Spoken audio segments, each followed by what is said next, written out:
Happy Homebrew Wednesday, everybody. S.J. Poor here in Little Face Brewing. I hope you're enjoying your Wednesday. I know I am. It is chilly here in South Central Pennsylvania. It's chilly here in Little Face Brewing. I got my little heater running, so if you hear some rumbling in the background, that's what that is. So, what have I got going on this Wednesday? This Homebrew Wednesday. Well, I got this wonderful beer right here. This is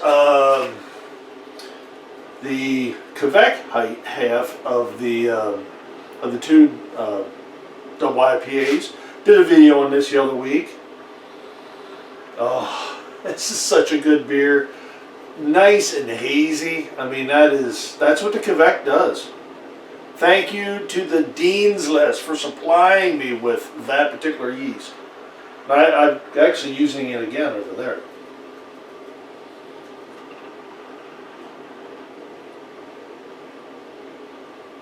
Ah, that is so good. That is so good. Anyway, so what do we got going on this Homebrew Wednesday? Well, I had a brew day this weekend. I did O'Davy Irish Red. It's an AHA Irish Red recipe. It was got off the AHA website. I did a bit of a variation to it. Changed it around a little bit to fit the ingredients that I had on hand. Had to go grab my clipboard. So the O'Davy Irish Red, I did a double batch, so 10 gallons of it. 20 pounds of Maris Otter, 14 ounces of Crystal 40, 7 ounces of Crystal 165, 3 ounces of Crystal 80, 3 ounces of roasted barley.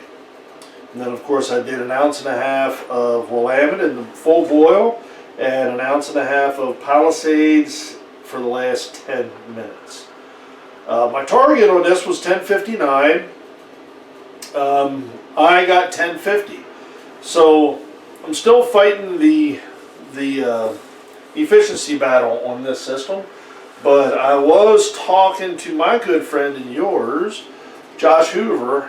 We've been discussing about the mash tun, or the keg mash tuns.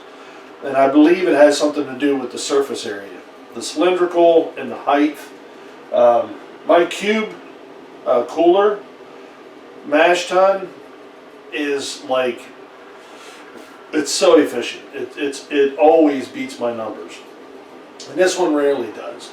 Now, when I did the Reese's Puff Porter, which is back there, I had 74% efficiency on that, which was really good.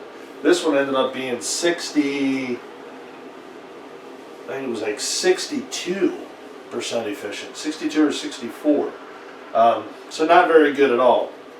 But I did not use rice hulls. I did use rice hulls in that. That was a 5-gallon batch. This is a 10-gallon batch. So I think there's some difference, there. The more grain, the more cylindrical, with the mash being really more compact. Tall, thin. So I think every time I've used rice hulls, I seem to do better. So I'm just going to use rice hulls. It's no big deal. Rice hulls are very cheap, and I got a big bin of them in there. So, and they don't go bad. You don't have to worry about nothing. They're in there just as a filter, so you should be good to go. But my efficiency wasn't all that great. But I'm happy with the beer. Ended up with a 1050. And what I did was, what I did with this is, of course, I split it up between two batches. And originally what I did was, I went up in the garage fridge and I pulled out a jar of yeast that I had up there, and literally that could have been up there for 2 years. And I brought it down. I I put it on the bar, and right away it started to, what I thought was get active as it was warming up. So I basically just put that slurry on my stir plate while I brewed. And then I pitched that slurry in both of the beers. Typically, when I do that, I get activity like immediately. Slurry yeast just gets hungry fast. It typically does. So when I came back down the next day and took a look at my fermenters to see how they would be going, I was fully expecting to see full krausen in both fermenters and just going to town. And that was not the case. Completely neutral. Nothing. There was no positive pressure whatsoever. So I'm like, okay, that's unusual. So I let them set for the next day. And so that was Sunday. I let them set Sunday. Monday morning before I went to work, I came down and I checked them again. Still 100% neutral. So I actually gave them the love swirl before I went to work. Went to work, came home from work Monday, and nothing. Now usually the love swirl is just a gentle, not suds it up, but just kind of get that yeast cake active again. Just give it a swirl to get it moving. That usually always works. That does the trick if I've got a yeast that's stalling. I came home after 8 hours of work, actually more than that. Came down in the brewery here and nope, nothing. Still complete neutral, no positive pressure at all. So that yeast was dead. Alright, so I went in the house, and I have a lot of yeast in the house. So I went in and I grabbed a pack of 04. I have some West Coast and some American Ale yeast and some other packets of Quebec, but I've got plans for those. I only had one yeast pack of US 04, and I really didn't have a Nottingham, or I did have an ESB, a London ESB, but I didn't really want to use a London ESB on this, so there was another yeast cake sitting in the fridge downstairs, and of course, true to form, I did not label what that one was. But I had a thought what it was. And when I opened it up and I smelled it, I was pretty much spot on what it is. I'm pretty sure it was one of my Quebec slurries. So I whooshed that up and put the one in the smaller fermenter and the US 04 in the bigger fermenter. They're both about 5 gallons, no big deal. And I came down the next day and I had nice big heavy krausen in both of them. And this is what they look like now.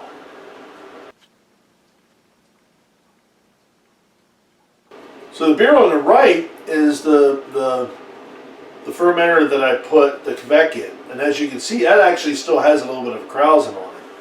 The one on the left was US 04. Now that krausen has already dropped out, and I'm kind of surprised on that. It had a nice heavy krausen, so I'm kind of surprised that the US 04 blew through that in 2 days basically. So, or a day and a half, really. Day and a half, 2 days. Now it'd be 2 days counting the day. Because I did that Monday. Tuesday I had good, and now today.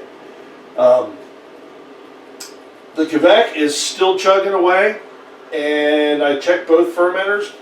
Their temperature-wise is perfect for an ale yeast, a regular ale yeast, US 04, 64 degrees. I can't argue that. They're nice, so they're good to go. So we're going to have a Quebec Irish and more of a traditional Irish ale. So it'll be really interesting to see what these two beers taste like when it comes time to taste them. So that's pretty cool. Looking forward to that. What's in the pipeline? I got to get the Reese's Puff kegged so I can get some of those in cans. to send out to you folks. I'm actually thinking about doing something that I've never done before, and that is doing the gelatin, to try and get that one to clear out a little bit, and I'll show you why.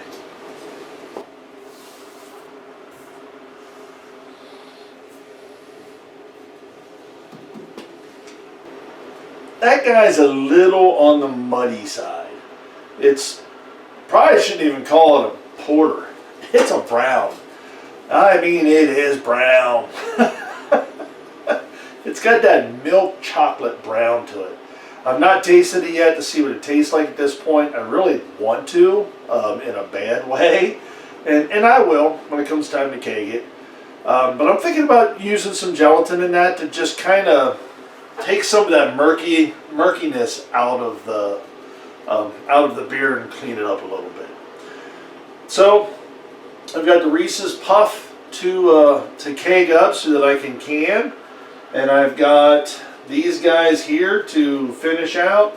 There's no dry hopping or anything with these two beers. These are just right now, just let set until they're ready to go, because I'm using my Fur Monsters, and they both have spigots. I'm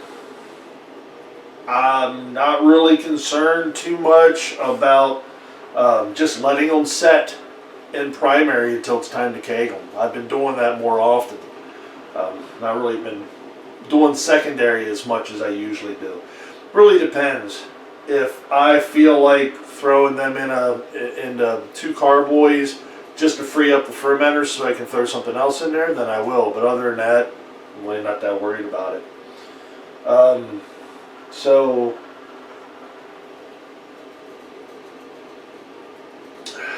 in the pipeline, it's going to be Mary wants me to do a dry Irish stout for St. Patty's Day, so that I'll have the Irish Red and a stout, and that way we're thinking about doing a neighborhood crawl, so we'll see how that works out. So I've got that. I've got another IPA I need to get going. I've got 8 taps to fill, so I gotta get brewing. I've got a lot of work ahead of me. So yeah, that'll do it. That'll do it for this Homebrew Wednesday. Kind of a sit down and enjoy Brewhouse Day. Oh, and I'm sporting my buddy Brad Watson's Valley City Brewing. He's a good man. All right. Well, that's it for me. This is SJ Pour and Little Face Brewing. Enjoy the fruits of your labor, folks. Brew beer. Brew wonderful beer. Cheers.